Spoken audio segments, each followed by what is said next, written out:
की एगो लड़की से प्यार का कॉलेनी लोग मारता ताना। की एगो लड़की से प्यार का कॉलेनी लोग मारता ताना। ए भाई मन नहीं खेला गत यही से सुनत तनी नील कमल के गाना।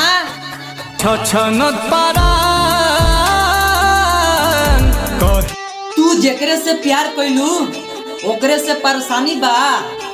तू जेकरे से प्यार कैलू ओकरे से परेशानी बा।